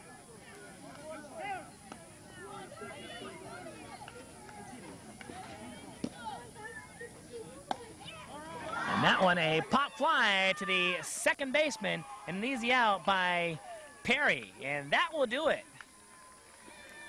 But not without a little bit of a scare by Solana Beach. Rancho Santa Fe comes away with the victory. And they will, of course, advance Friday night. They come away with a 6-3 win over Solana Beach. I'm Mike Benson for George Langevin Productions. We'll be back in a moment for the post-game show.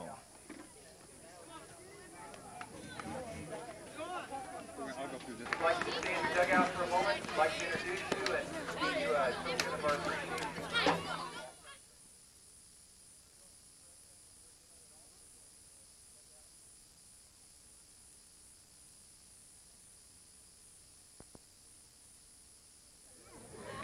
All right, we are back for the post-game show. Rancho Santa Fe coming away with a nice victory over Solana Beach. We're going to find out about all the players that made it possible. We'll start with yourself. Introduce yourself. Tell us what position you played, and then we'll talk a little bit about the game.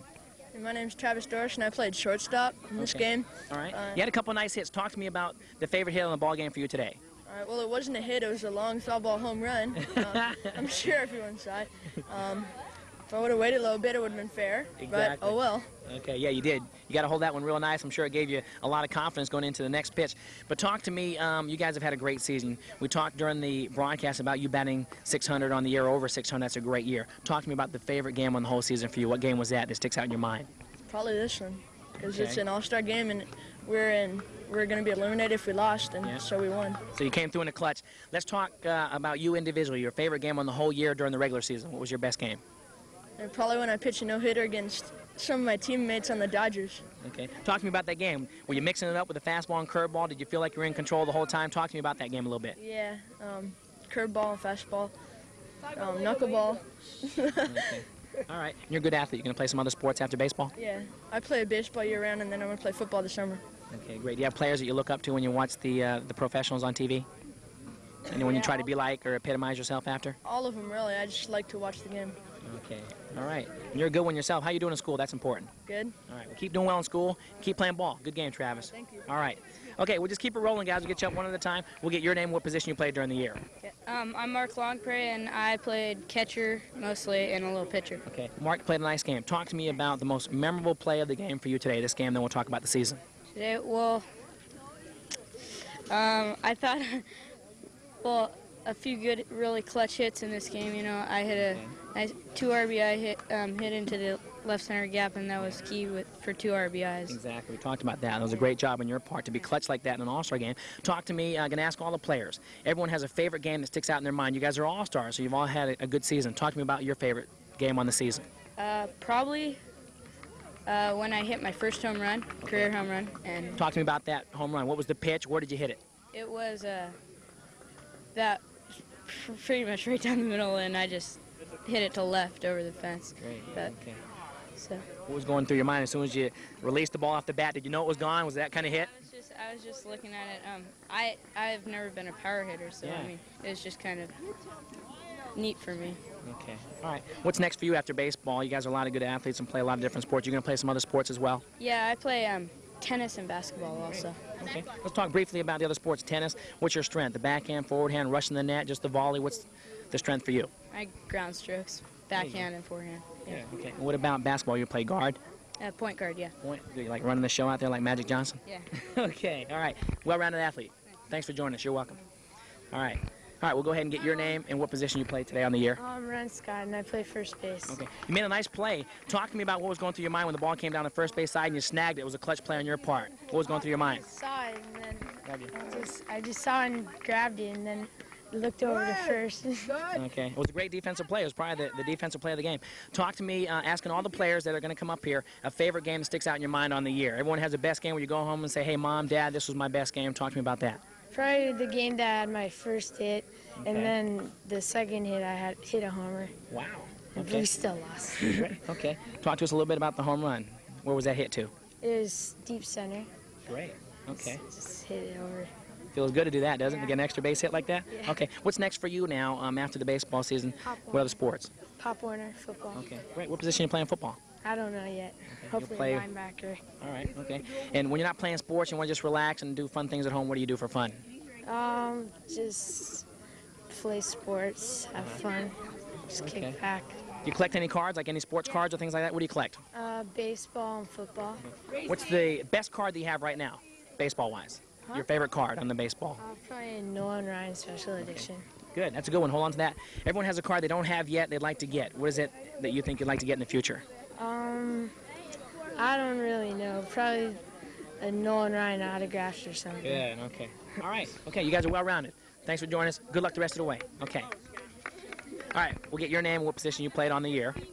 I'm Zach Cannon, and I played shortstop, pitcher, and in this game I played center. Great. You guys play a lot of positions. If you had your choice, what would be the position if the coach said, we have your choice from a few positions, what would be the best one for you, your favorite? Probably shortstop, actually. Okay. Any plays on the year this year that stick out in your mind at shortstop that you feel great about? Maybe made a nice play from the pocket or made a nice throw over? It was hitting to left field, and I slid on my knees, got it, and got the force out at second. Beautiful. Feels good to do that. What about at the plate? Let's think back on the whole year. Any one particular game or plate appearance that you had that was your best, where maybe you had an extra base hit or something like that? Probably when I hit my first home run, it felt really good. See, it seemed like a lot of you guys have really poked one out of the park. Where did your hit go? Center field. Good, okay. So you got around on it and banged it out. Again, did you know as soon as you hit it, or was it one of those things where it went over, it kind of surprised you? I kind of knew when I hit it. Did you? Good, okay. What's next for you for other sports after baseball? Soccer. What position you play? You like playing up front at the forward spot or back in goalie or more at midfield? What do you do? Defense. Good, okay. One of the unselfish players. How's school going for you? Pretty good. Everyone has like a favorite class or one that they dread. What's your favorite classes? Math or English. Okay. What about one like me? I didn't care for social studies ever. Which one don't you like? History. History. Okay. All right. We'll always try to do well in school. That's important. And keep playing ball. Thanks for joining us. Take it easy. All right. We'll get your name and what position you played on the year. I'm Curtis Pierce. I played mostly pitcher, some shortstop. Okay. Let me ask you this now. You pitched the whole game, had to feel great just to, in an All-Star game to go the whole way now. I mean, did you feel like you were pretty much in control? You were mixing things up with your fastball and your curveball. I like the way you mix it, and you keep the ball low, and that's a good sign of a good pitcher. But talk to me about the game pitching-wise. Did you feel in control the whole game?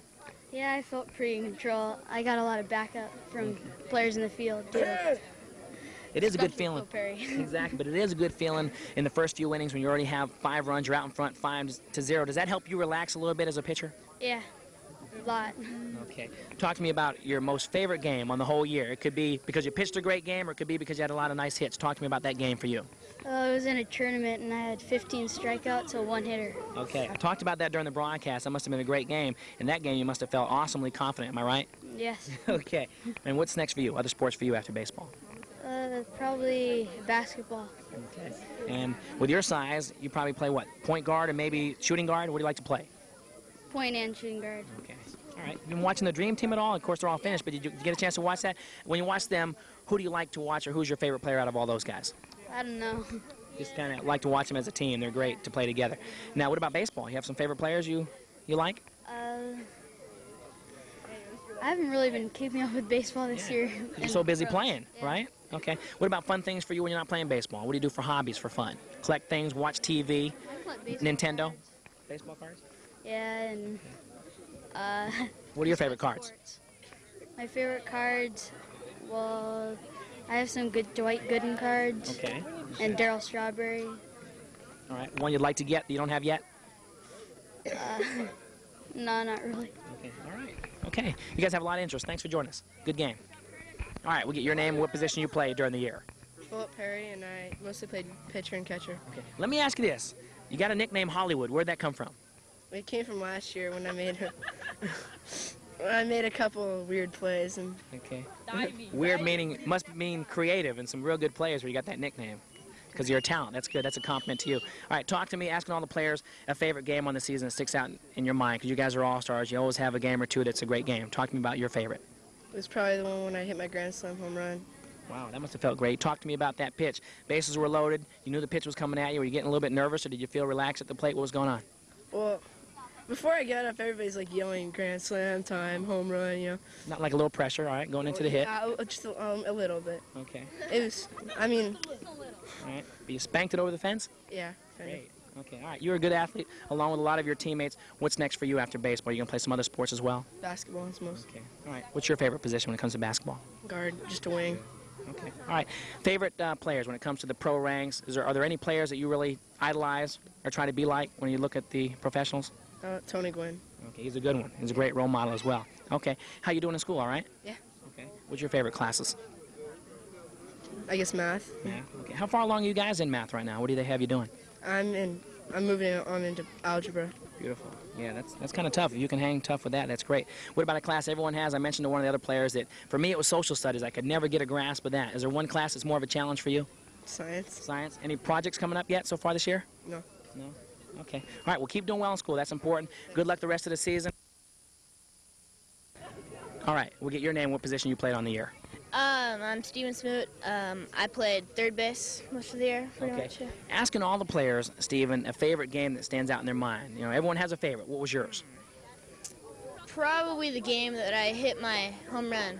Okay. Yeah, That was probably the most exciting game of the year for me. Talk to me about that hit. What happened, and where did it go? Well, it was on the inside part of the plate, and I just turned on it and hit it down the left field line into left center. That's great. So- Kind of similar to what Ron Gant of the Atlanta Braves always gets around on the ball real quick. That's a good sign of a good player when you have quick wrists and quick hands like that. What about out in the field? Any plays that stick out in your mind where you maybe made a nice catch? Probably it was when I was at third base again, and it was a hard hit ball in between shortstop and me, and I dove and I smothered it and threw the guy out at first base. Beautiful. Must have felt great about that. Yeah. Okay. Now, what about other sports for you? What's going to be next after baseball?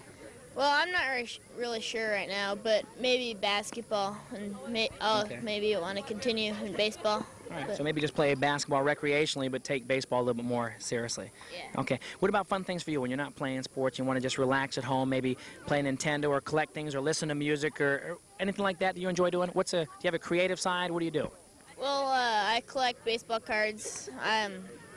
I play pretty much every sport recreationally and stuff, but I do everything. Great. Okay. Yeah. Jack of all trades, right? Yeah. Talk to me about asking some of your teammates what baseball cards they collect. What do you collect? What are some of your favorite cards? If you look at them, you go through them and say, yeah, I'm glad I got that one. Oh, I don't know. Is there one that sticks out in your mind you'd like to get that you don't have yet? Not really. Okay, so you're content with the ones you have. Yeah. Okay. All right. How does it feel playing with a bunch of talented teammates? Feels good. Yeah. Does it? Okay. All right. Thanks for joining us. Good luck the rest of the way. All right. All right. We'll get your name and what position you played during the year. I'm Chad Blyler, and I played pitcher most of the time. I played first base, second, and third base. Okay. Let me ask you this, because we were talking about you didn't have an opportunity because you guys had to lead the whole way to come in and actually pitch, but we talked about you being a decent pitcher during the year. Talk to me about the game on the season that sticks out in your mind as being the best pitch game that you had. I really can't remember because I've pitched a lot of good games. Okay. So you're pretty consistent pretty much throughout the whole year, so there's not really one that sticks out in your mind. Okay, what about plate appearances?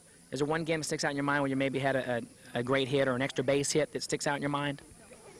Well, my first home run that I hit against some of my fellow teammates. Okay, so that always feels good. Now, you guys are good athletes. Asking everyone what other sports you're going to play after baseball is over. What are you going to do next, do you think? I'm going to play soccer. Okay. What's your favorite position? I mean, some people like to be up front at the forward positions and be on the scoring end. Some people like to play goalie or on the defensive end or midfield. What's the favorite position for you in soccer? Forward. Okay. All right, so you like basically charging down. You play center forward or on the wing? I play all forwards. Okay. Who do you play for soccer? The Rancho. Rancho great. Santa Fe. Okay. All right. And when you're not playing sports and you want to just relax, what are some of the fun things you do? Well, I go swimming a lot. Okay. All right. When it comes to swimming, do you just do regular swimming? Do you like breaststrokes, backstrokes, butterflies? I mean, do you just like to just regular swim just to keep yourself in shape? No, just swim around. Okay. All right. And how's school going for you, Chad? Fine. All right. What's the classes that you're doing the best in right now? Probably math, Okay. And what about one that's more of a challenge for you?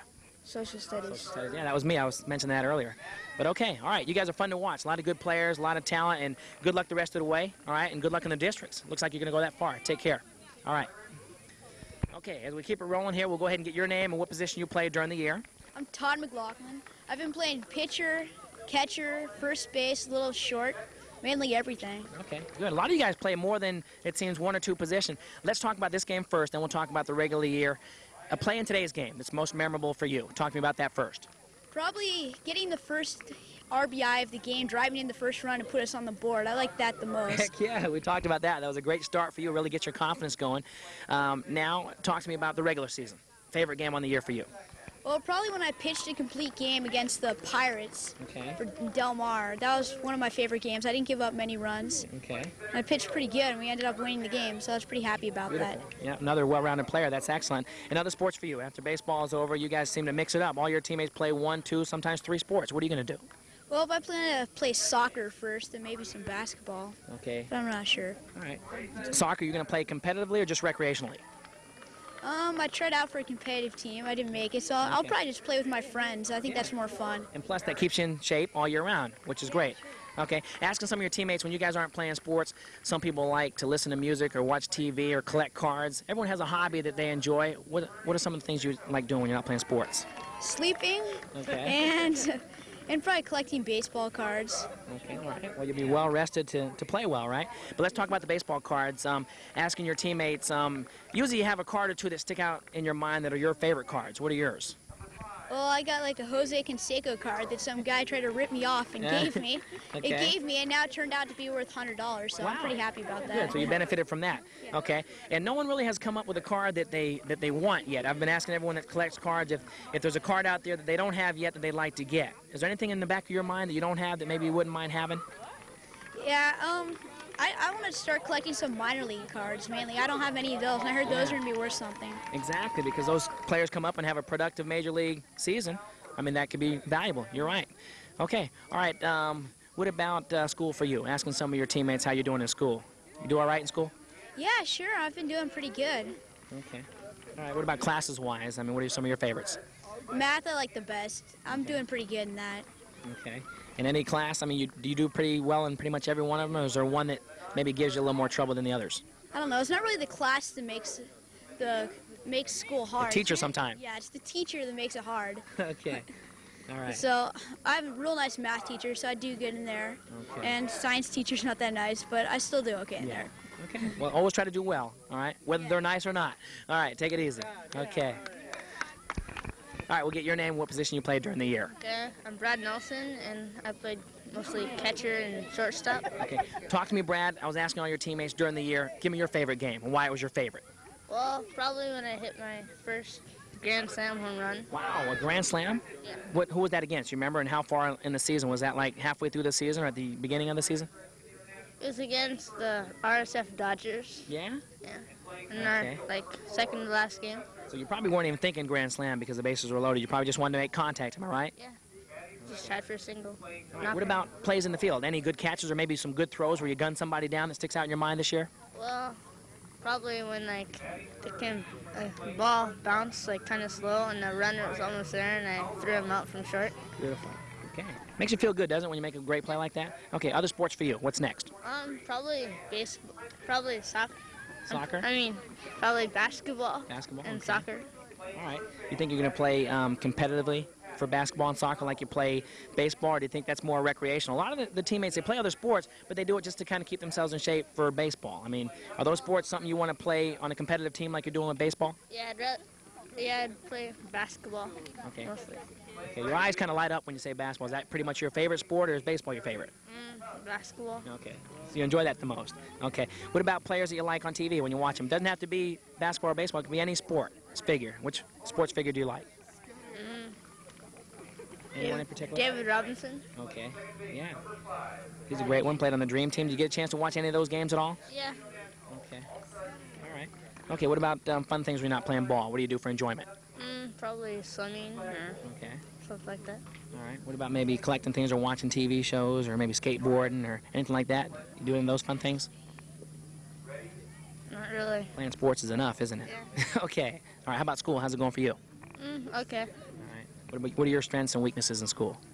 Well, my strengths are probably social studies, and my weaknesses are probably language or reading. Okay. All right. Well, continue doing well with the strengths and bring up the weaknesses. And thanks for joining us. And good luck the rest of the season. All right. Take it easy. All right, joining us now, the manager for Rancho Santa Fe, talk to us about the game. First of all, it feels good coaching and managing a talented group of players. How often do they get together? Because I'm really pleased with their talent as a unit. Well, it's always a treat to be able to get together with a group of players that is talented. We worked out for about 2 weeks. We probably had 8 workouts. We don't do much in the way of fundamentals. We spend all the time either working live batting practice or just trying to get them to function together as a team because they come to us from 4 different coaching systems. Okay. What's next after, if you guys win the lower bracket and you go on to the districts, what does that entail? Where do you travel to? Well, if we win Friday, we'd have to come back and play Saturday and win another ball game. That would take us out of the area with 1 loss, and we would go on into competition in district with the other area winners. 4 teams advance. The district winners going on into section, which is the greater San Diego area. Okay, let me ask you this. What was going through your mind as a manager? You had a comfortable lead there in that last inning. Then they gradually started coming back, and you still had a comfortable few-run lead. But were you thinking maybe I might want to pull the pitcher now? What was going through your mind at that juncture in that last inning when they got a couple runs? Well, the guiding philosophy there is always you want to get the guy one hitter too soon rather than one hitter too late. We talked about it in the dugout, and we knew that we were not going to let Curtis face the tying run. We saw he was running out of gas a little bit. It was a humid night. We were very deep, I felt, in the bullpen. I thought we had 3 guys out in the ball field that we could go to that would get us the final out. So I think we had it in control. All right. Okay. I want to wish you the best of luck the rest of the way. Thanks for joining us. It's been Thanks a pleasure. very much. Okay, you're welcome. Take care. All right, that wraps things up here at Mountain View Park. I'm Mike Benson for George Langevin Productions. Hope you enjoyed all the action, as of course we enjoyed bringing it to you. Until next time, take care.